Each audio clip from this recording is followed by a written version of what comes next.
Na'ale venatzliach be'ezat Hashem pour les commentaires du Ben Ish Chai, alav Shalom. Nous commençons le cinquième livre et dernier livre de la Torah, Devarim. La Torah, elle commence ainsi. Elea Devarim asher diber Moshe el kol Israël, be'ever hayarden, bamidbar, ba'arava, mol souf, ben paran, ou ben tofel, velavan vahatzerot, vedi zahav. J'ai fait exprès de compter avec les doigts. Mais on va traduire avant. Voici les paroles que Moshe Rabbeinu alav shalom a déclarées à tout Israël, sans exception. De l'autre côté du Yarden, c'est le Jourdain. Dans le désert, dans la plaine, face à Souf, entre Paran et Tophel, Lavan et Hatzerot et Dizahav. Voilà ce que la Torah nous rapporte. Donc maintenant vous allez me dire que tous ces mots-là, ce sont des places dont les Bnei Israël sont passés. Nos Hachamim posent cette question et nous disent mais que signifient tous ces noms et tous ces lieux que Moshe Rabbeinu rapporte? Tous les Hachamim se sont efforcés d'expliquer les insinuations mentionnées dans ce verset. En premier, Rashi, même la Gemara, mais Rashi rapporte le Sifri.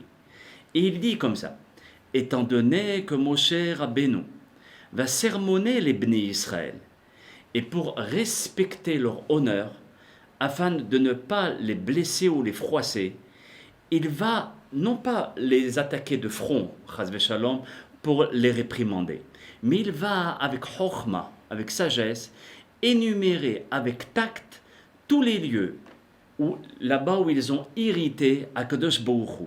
Et Moshe Rabbeinu va essayer de dissimuler les méfaits et les fautes en ne citant que par allusion l'emplacement du lieu, afin de ménager l'honneur d'Israël. Regardez à combien, avant de dire une réflexion à quelqu'un, à combien il faut réfléchir.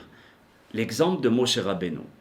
Moshe a rassemblé tout le peuple, comme nous avons dit, sans exception. Les pécheurs, les hachamim, les tzadikim, les illustres maîtres, etc. Afin que si quelqu'un avait une objection à faire, alors il pouvait les mettre tout de suite devant Moshe Rabbeinu, et non pas attendre que Moshe s'en va de ce monde. Maintenant, essayons de reprendre les places et les endroits là où la Torah mentionne, et que Moshe Rabbeinu a dit. En premier, il dit Bamidbar, dans le désert.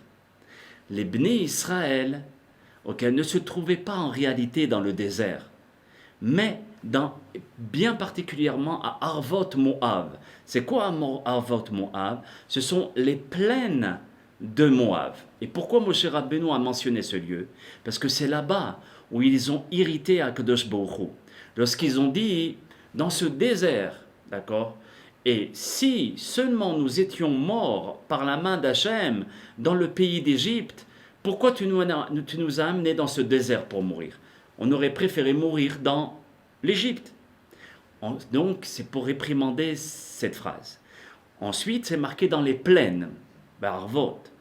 Lorsqu'ils ont péché par l'idolâtrie et la débauche avec Baal Peor, cette faute qui a coûté la vie de beaucoup de bénis Israël à Shittim, dans les plaines de Moab, alors Moshe Rabbeinu aussi il mentionne ce lieu.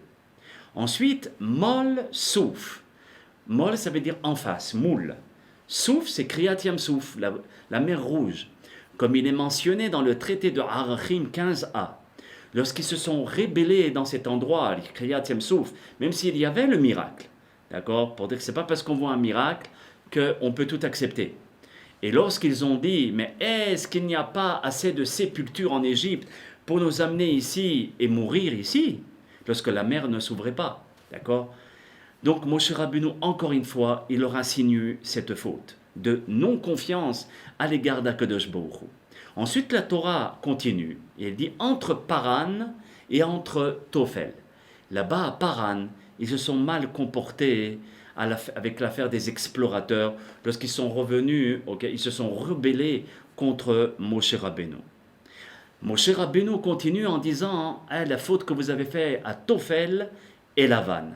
Rabbi Yochanan dit, mais nous avons parcouru toute la Torah et nous n'avons pas trouvé d'endroit appelé dans la Torah, Tophel ou bien Lavan. Alors en réalité, il s'agit encore une fois des propos de réprimande. Tophel, ça veut dire taflou.